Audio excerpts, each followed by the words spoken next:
오늘 우리에게 주시는 하나님 말씀은 신명기 32장 15절에서 27절 말씀입니다. 신명기 32장 15절에서 27절 말씀입니다.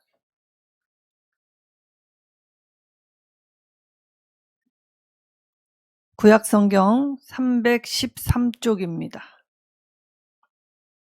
제가 하나님 말씀 받들어 봉독하도록 하겠습니다. 그런데 여수린이 기름짐에 발로 찼도다. 내가 살찌고 비대하고 윤택함에 자기를 지으신 하나님을 버리고 자기를 구원하신 반석을 업신 여겼도다. 그들이 다른 신으로 그의 질투를 일으키며 가증한 것으로 그의 진노를 격발하였도다. 그들은 하나님께 제사하지 아니하고 귀신들에게 하였으니 곧 그들이 알지 못하던 신들, 근래에 들어온 새로운 신들, 너희의 조상들이 두려워하지 아니하던 것들이로다.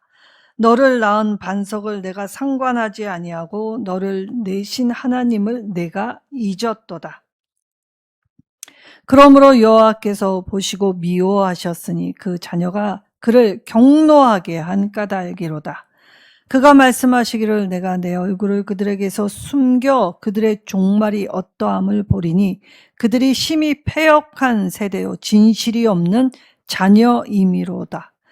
그들이 하나님이 아닌 것으로 내 질투를 일으키며 허무한 것으로 내 진노를 일으켰으니 나도 백성이 아닌 자로 그들에게 시기가 나게 하며 어리석은 민족으로 그들의 분노를 일으키리로다. 그러므로 내 분노의 불이 일어나서 스월의 깊은 곳에까지 불사르며 산과 땅과 그 소산을 삼키며 산들의 터도 불타게 하는도다. 내가 재앙을 그들을 위해 쌓으며 내 화살이 닿을 때까지 그들을 쏘리로다. 그들이 주림으로 쇠약하며 불같은 더위와 독한 질병에 삼켜질 것이라. 내가 들짐승의 이와 티끌에 기는 것의 독을 그들에게 보내리로다.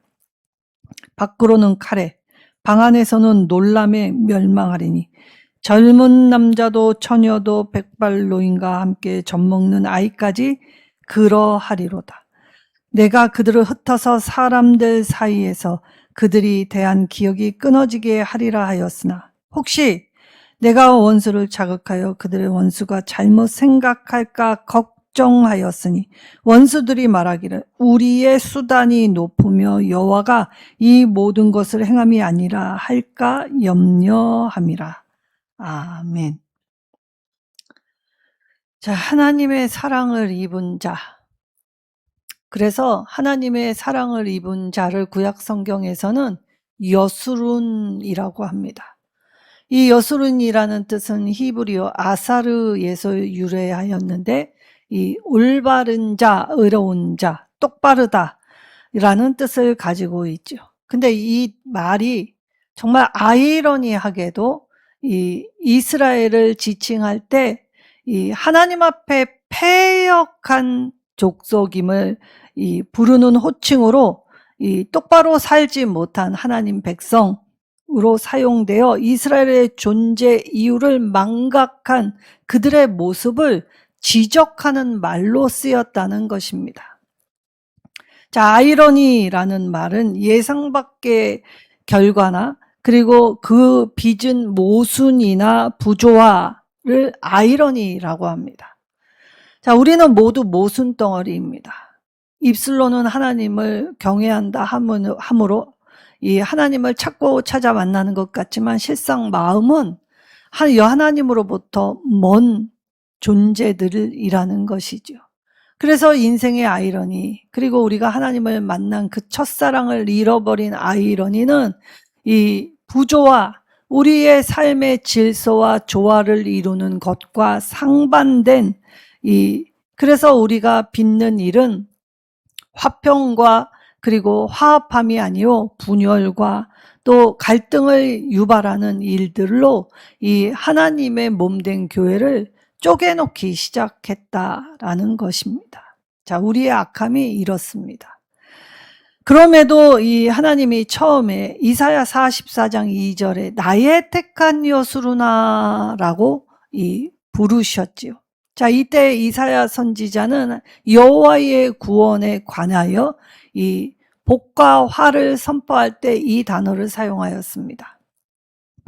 그리고 이 똑바른 자, 의로운 자, 올바른 자. 그러니까 하나님이 이 세상을 우리의 삶을 보내실 때에 우리는 의롭고 똑바르게 흔들림 없이 하나님의 길을 걸어가라고 보내주신 자라는 것이었지요.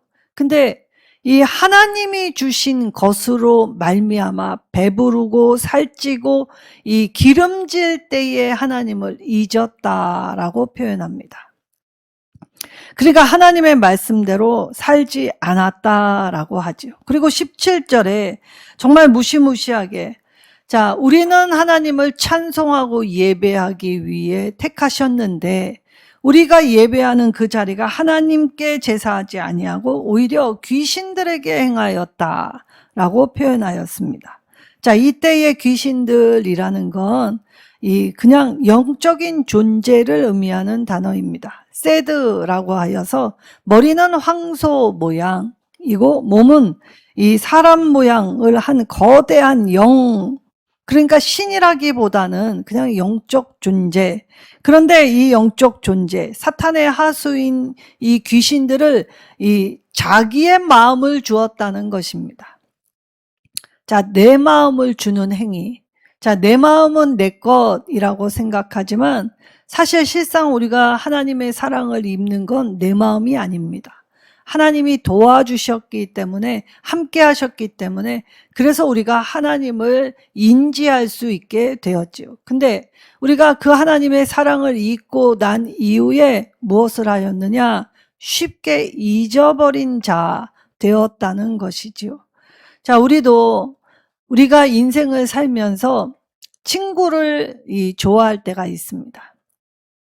자, 부모가 세상의 전부였다가 성장하기 시작하면 부모보다 친구를 더 찾게 되죠. 그리고 또 성장하면 사랑하는 자를 찾게 되어 있습니다.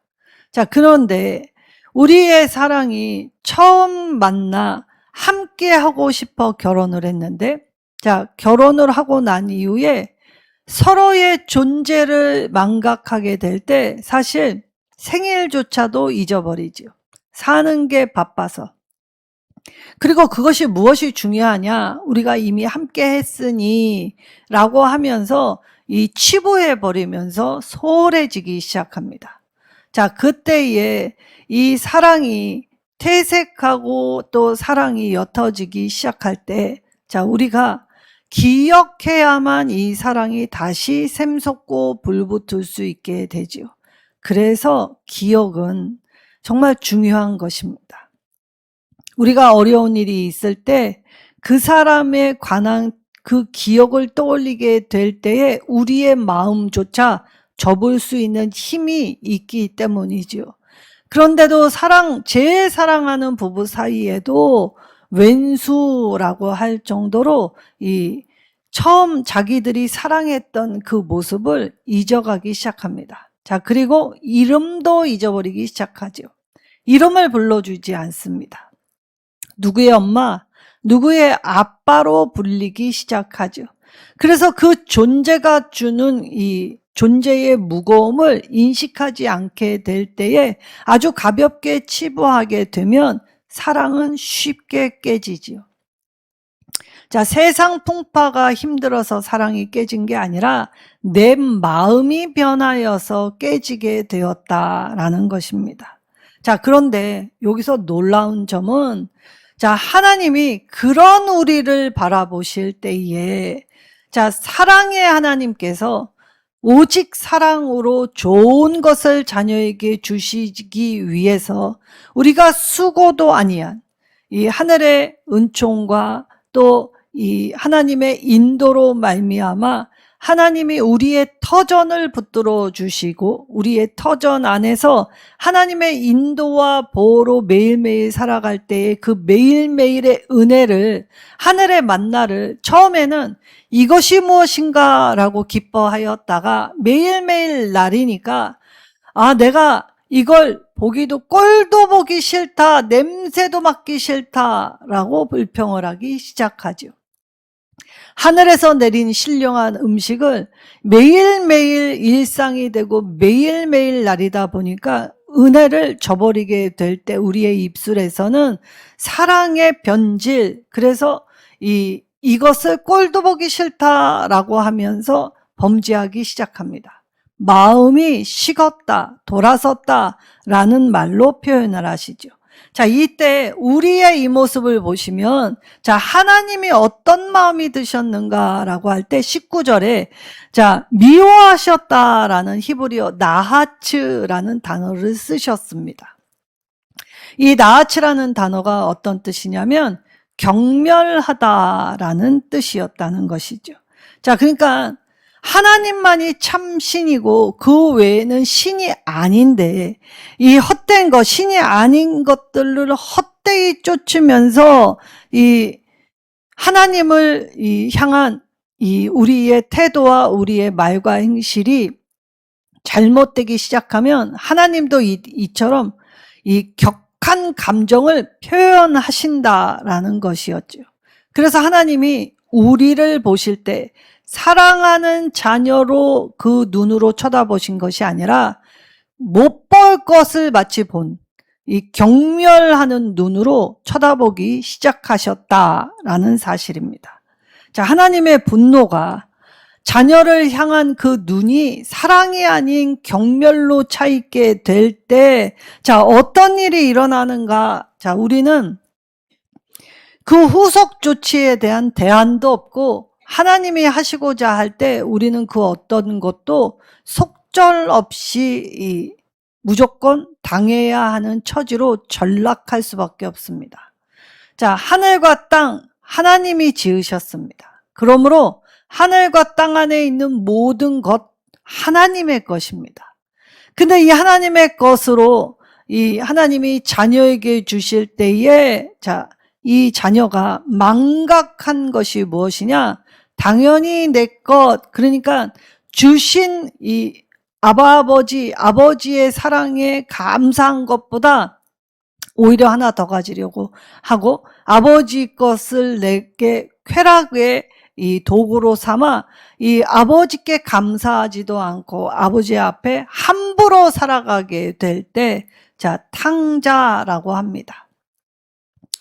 물론 돌아온 탕자들도 있지만 하나님 안에 머물러 있는 탕자들이 더 많지요. 그래서 누가복음의 탕자의 비유에 첫째 아들은 집은 나가지 않았지만, 자, 아버지 곁에 있었던 이 탕자, 오히려 집 나간 탕자보다 더 이 나쁜 마음, 그리고 몹쓸 마음. 자, 왜냐? 아버지 살아있을 때 유산 달라고 하는 자식은 그건 이 호로 자식이라고 표현을 하였습니다. 자, 위아래도 없고 자기 이익, 욕심을 채우기 급급하기 때문에 아버지, 부모를 더 이상 부모로 여기지 않는 자. 근데 이 유산은 둘째만 받은 것이 아니었지요. 첫째 아들도 받았습니다. 그 당시에 아버지가 살아있을 때 유산을 분배하는 것은 이 고대 근동의 고대인들에게는 매우 수치된 일이었지요. 근데 이 첫째 아들도 유산을 받았다는 사실입니다. 자, 그러나 집을 나가지 않았다라고 해서 아버지를 참되게 섬긴 아들은 아니었지요.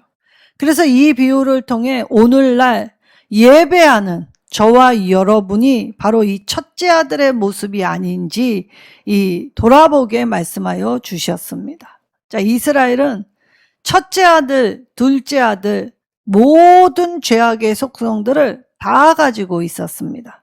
자, 이때 여술은, 자, 명예롭게 지칭하는 이 용어가 이제는 추락하고 전락해서 오히려 이 조롱하는 말, 이들의 명예와 반대되는 말, 그래서 그들의 타락, 죄악을 지적하는 단어로 이 선포하실 때 사용될 때 이 여술은이라는 표현을 하였지요. 자, 그러면 하나님이 경멸의 눈으로 쳐다보시게 될 때, 자, 그러면 하나님이 주신 땅에서 이제껏 내가 배부르고 살찌우고 기름져 이 풍족함이라는 것을 가지고 있게 될 때에 당연한 거, 늘 있는 것으로 여겼다가, 자, 어떠한 일이 발생하느냐라고 할 때 24절에, 자, 일사병에 걸리게 될 것이라고 말씀하십니다. 자, 그러면 불같은 더위와 독한 질병에 삼켜질 것이라고 말씀하셨죠. 자, 이때에 이 나라에 낮에 뜨거운 해가 비출 때 최고의 고온은 54도까지 올라갑니다. 자, 이때에 이 수분을 적절히 섭취하지 않고 너무 태양빛에서 오래 노출되어 있으면 이 뇌가 부풀고 그리고 몸 안에 수분이 부족하여질 때, 자, 일사병, 갑자기 쓰러져 죽는 일들이 그 당시에는 흔한 질병이었다는 것이죠. 우리가 익히 아는 바 열왕기하 4장 18절 그래서 20절에 수넴 여인의 아들이 이 일사병에 걸려 아이고 머리야 하다가 죽었다라고 표현되어 있죠. 자, 그럴 때에 이 하나님의 선지자를 통하여 회복되는 은혜를 입게 하셨습니다.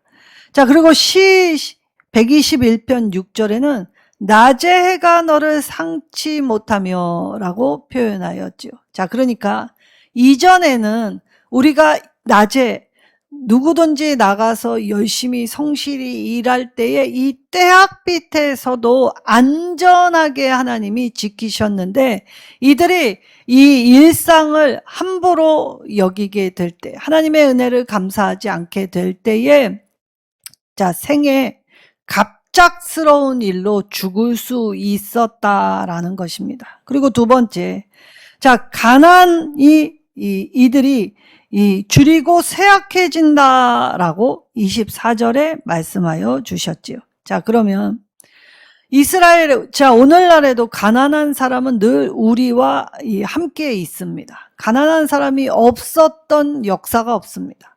가난한 사람은 늘 존재하기 마련이었지요. 그러나 이스라엘은 달라야 했습니다. 왜냐? 이들이 이 하나님이 주신 가나안 땅에 들어갈 때 자기의 공로로 얻은 것이 단 하나도 없었기 때문이죠.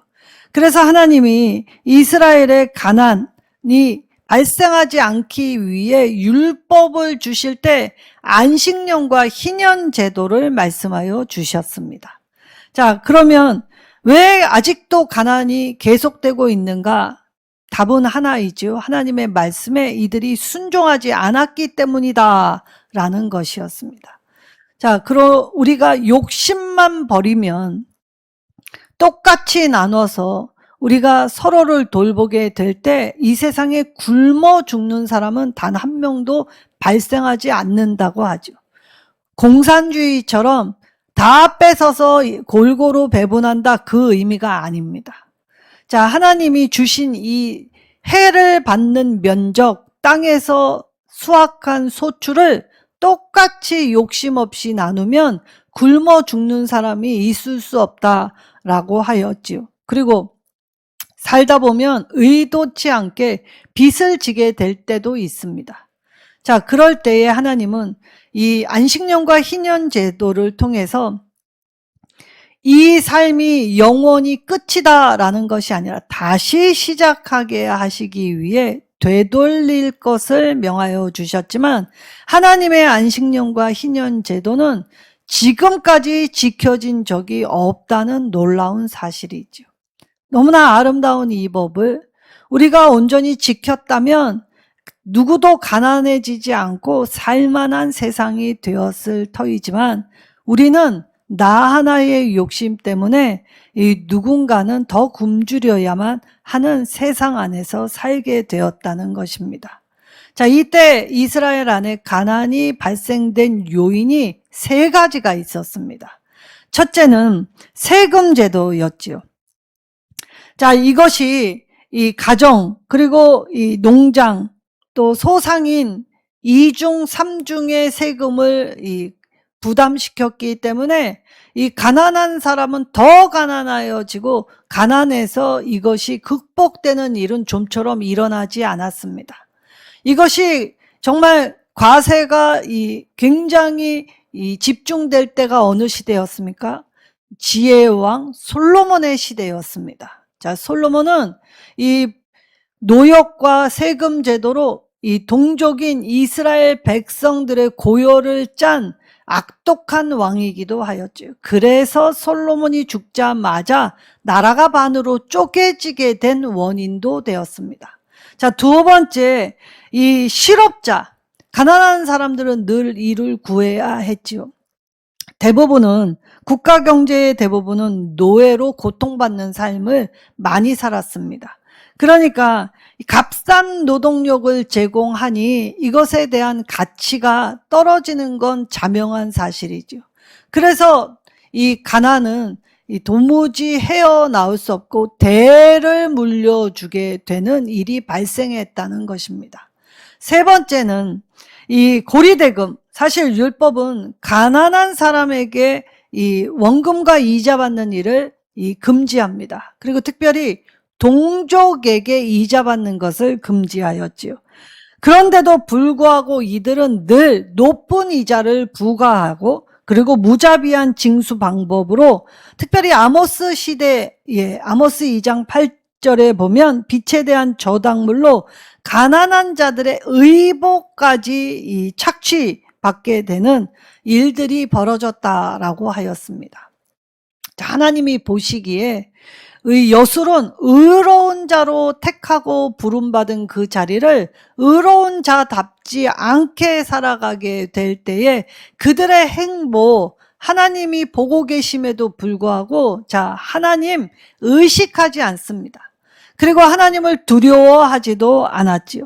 그래서 이들이 하나님의 은총에도 불구하고 배은망덕한 행위를 저질렀다라고 고발하면서 15절에서 18절 그 이스라엘의 죄를 적나라하게 써 놓았을 때, 그러면 15절에서 이 18절의 말씀에 보면 발로 찼다, 하나님의 은혜를 내가 함부로 여겨 발로 찼다라는 표현을 하였습니다. 그리고 자기를 구원하신 반석 하나님을 업신여겼다, 무시했다라고 하였지요.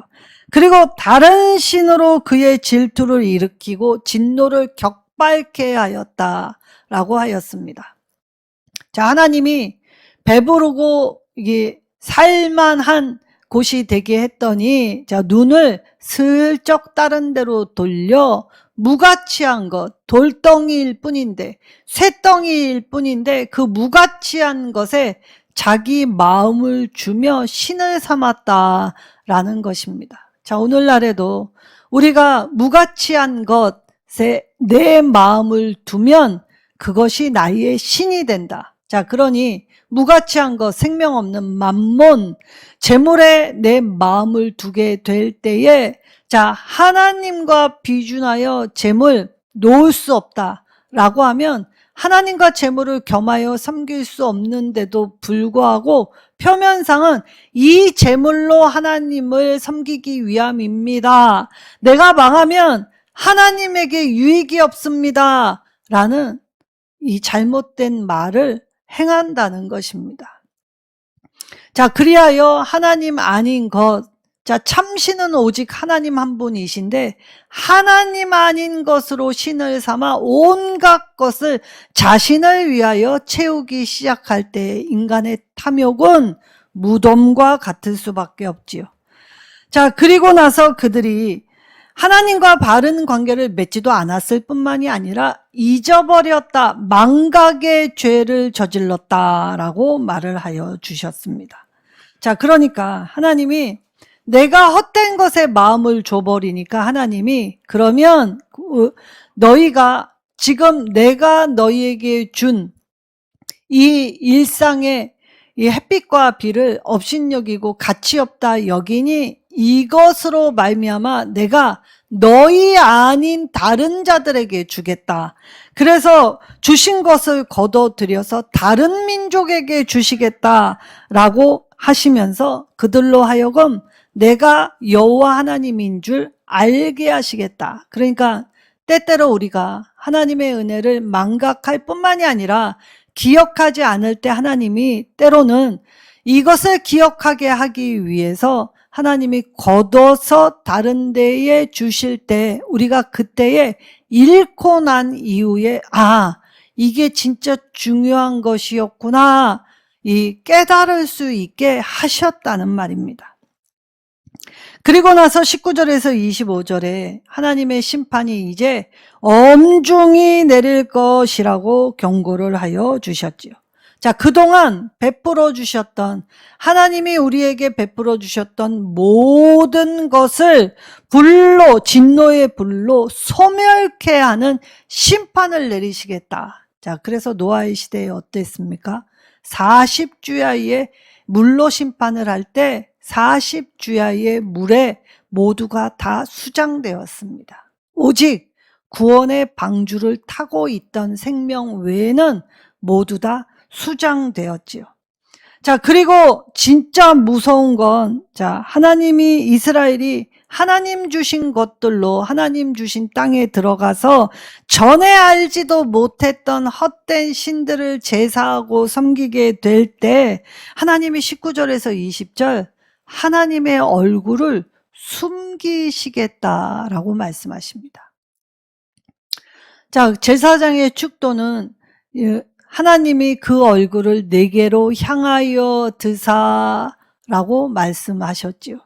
그 얼굴, 하나님 앞에서라는 단어와 얼굴이라는 단어가 똑같은 단어 히브리어 파님입니다.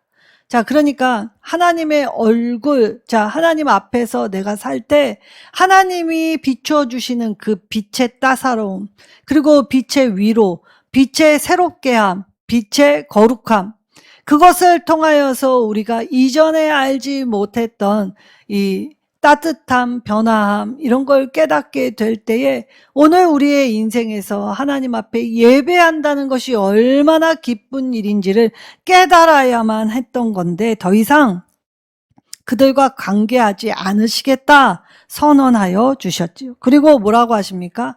그들이 어떻게 되나 가만히 지켜보시겠다라고 말씀하셨습니다. 그 말은 무엇이냐?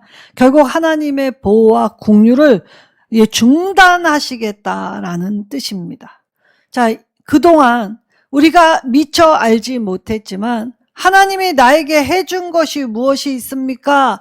라고 고백하였다가 잃어버리게 될 때 모든 것이 하나님의 은혜였음을 내가 살아 눈뜨고 내가 살아 말을 하고 움직일 수 있고 맛볼 수 있고 만질 수 있고 그리고 만날 수 있고 그리고 내가 할 수 있는 것들이 분명 많고 숨 쉴 수 있다는 것조차도 잘 먹고 잘 자고 잘 눕고 일할 수 있는 모든 것이 다 하나님의 은혜가 아니라면 하나만 망가져도 온몸이 다 뒤틀립니다.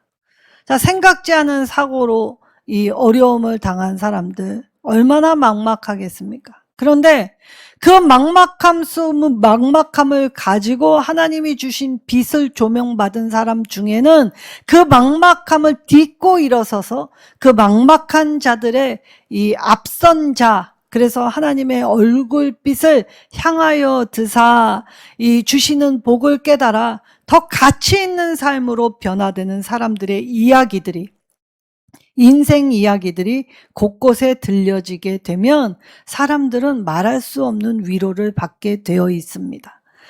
자, 그럴 때 하나님의 진노가 이제 이 화살로 23절에 표현하실 때 재앙이 그들 위에 쌓으며 내 화살이 닿을 때까지 그들을 향해 쏘리로다. 자, 그러니 고대 전쟁에 화살이 쏘아지게 될 때에 아침 태양빛의 그 환함을 수많은 화살이 쏘아지게 될 때 그 빛을 가리게 된다면 그 화살 속에서 살아남는 생명이 과연 누가 있겠습니까? 그러니까 하나님의 진노가 화살처럼 태양빛조차 가릴 정도로 쏘겠다라고 하면 살자 없다라는 표현을 하셨던 것이죠. 자, 그러니까 하나님이 경멸의 눈으로 우리를 살펴볼 때 나뿐만이 아니라 나와 관계 맺은 내 집, 내 식구들, 그리고 자연 만물이 다 씨름하고 신음하고, 그리고 이것이 흔들리게 될 때에 나는 어디서도 위로를 받을 수 없게 된다라는 뜻이죠. 자, 그럴 때 마지막을 향해 달려가는데, 이런데도 여전히 그들은 바뀌지 않습니다. 그들의 생각도 바뀌지 않고 태도도 바뀌지 않고 삶의 모습도 바뀌지 않았습니다. 자, 그래서 그들의 삶은 이름의 의미, 여수론과는 정반대인 삶, 폐역무도한 세대, 폐역한 세대라는 이 말을 들을 정도였다는 것이죠. 이스라엘에게 붙여진 이 영예로운 이름이 마치 조롱과 수치의 이름이 되었다라는 것입니다. 사랑의 하나님을 쉽게 잊어버리면 이처럼 우리의 모습이 점점 하나님과 더 멀어질 뿐만이 아니라 하나님의 분노로 우리의 생활 곳곳에 임하게 될 때 참 안식은 구하여도 받지 못하지요. 자, 그런데도 하나님께 나와 회개하지 않습니다. 오히려 다른 대상을 찾습니다. 그리고 다른 목표, 다른 대상을 찾는데 온 관심, 그래서 생애의 수레바퀴를 헛된 마음, 헛된 일을 도모하며 나아갈 때 바로 잡음이라는 이 교정이라는 것이 이들의 모습에 전혀 있지 않았다. 그런데도 하나님은 심판은 내리시지만 아주 멸하시지는 않겠다라고 말씀하셨죠. 그때 왜 아주 멸하시지 않겠다는 이유를 말씀하실 때 26절에서 27절에 말씀하십니다. 혹여 원수들이 자기의 능력으로 이 일을 행하였다. 자, 그러니까 하나님은 사랑하시는 자를 견실히 징계하실 때 원수들이 이 착각에 빠져서 내 힘과 능력으로, 그래서 내 손에서 이 너희를 건져 구원할 자가 누구랴 하는 교만한 말, 그들도 인생임을 깨닫게 하시기 위해서 비록 배웅만덕해서 하나님의 진노, 심판은 받게 되었지만 완전히 전멸하시지는 않겠다라고 말씀하여 주셨지요. 자, 그러면 오늘 우리의 헛된 마음, 내가 어느 곳에 마음을 주고 있는지, 하나님인지 세상인지, 내가 하나님의 말씀에 기반을 두고 있는지, 세상 정보에 귀를 기울이고 있는지 내 모습을 돌아보아야 하죠. 그래서 오늘 하나님의 진노는 누구도 피할 사람 없다라고 말씀하십니다. 자, 이때 하나님이 창조하신 모든 것은 하나님의 은혜의 수단이지요.